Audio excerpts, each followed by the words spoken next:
do not abort fetuses. Hindi sila inilalaglag. Hindi dahil unplanned pregnancy, nagkamali ka, lasing ka lang nun, tapos bigla ka nagdalang tao, tapos ilalaglag mo. Anong kasalanan ng bata doon?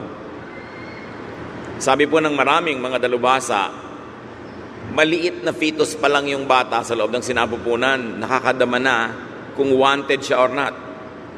Kung ibig siyang ilaglag ng kanyang ina o hindi. Kung welcome siya sa mundo. At nagkakaroon niya ng epekto sa kanyang pagkatao, sa kanyang personalidad habang buhay. Do not reject children for their inborn nature. Some children have physical imperfections. Some have talents that parents might not like. Some have inclinations that do not probably fit into the culture of the family. But the family must accept the child unconditionally. The child did not ask to be born. Hindi naman niya ipinakiusap o ipilit na ipanganak siya. Napanganak siya dahil sa ginawa ng mga tao, ng kanyang mga magulang.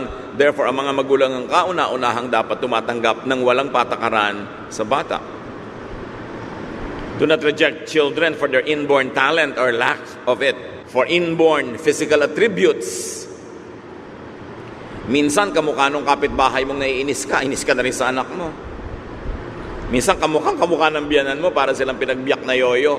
Mainit tuloy ang dugo mo sa anak mo, sa sarili mong anak. Do not reject children for inborn character traits that they did not impose upon themselves or create. Do not hate children for being born this way or that way, especially if you are the parent or the family. Yes, improve children, help improve children, but do not reject or change them. Not even God changes people. The Lord changed me. May mga bagay na sabi, bakit pray na ako ng pray, hindi na-change? Yun ang nature mo. Pwede mo improvein. You can be the best version of yourself, but you cannot change yourself as you were created. God creates all people, and God knows what He's doing. Psalm 139, 13 to 16, you are the one who put me together inside my mother's body.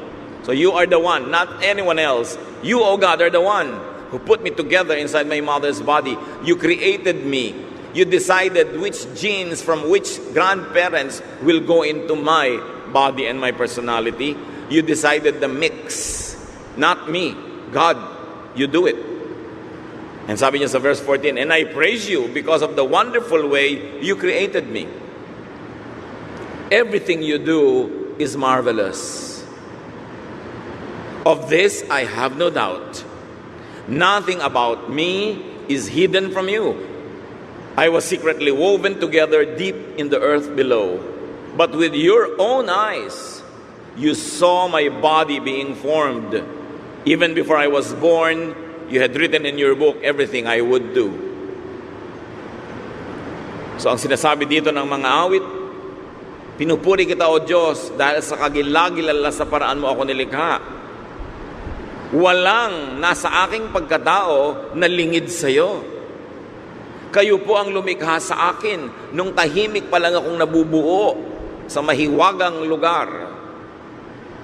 Walang nangyari sa akin at nalagay sa aking pagkatao, kulay ng aking buhok, haba ng aking mga bias, kulay ng aking mata, talino ko, walang nalagay sa akin na hindi kayo ang naglagay.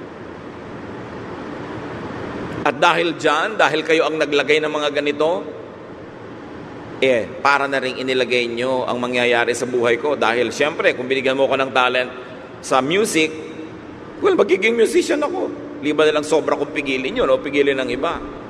Kung ginawa mong sociable ang personality ko, ang magiging role ko sa buhay is nakikisalamuha sa maraming tao. Kung ginawa mo akong introverted, baka mga backroom jobs ang trabaho ko, yung mga tahimik na trabaho. So para nang itinakda ang mangyayari sa buhay mo dahil sa mix na ginawa sa iyo ng Diyos. At tayong mga pamilya na tumatanggap ng bawat batang isinisilang, huwag nating lilimutin yon. Hindi niya nilikha ang sarili niya, nilikha siya ng Diyos. At ang dapat gawin, mahalin, tanggapin, tulungan so the person could develop into the best versions but of his or her own self. Hindi mo pipiliting maging katulad mo, sundan ang iyong mga yapak, tularan ang naging karir mo dahil mayroong ibang nakaguhit sa kanyang palad para sa kanya.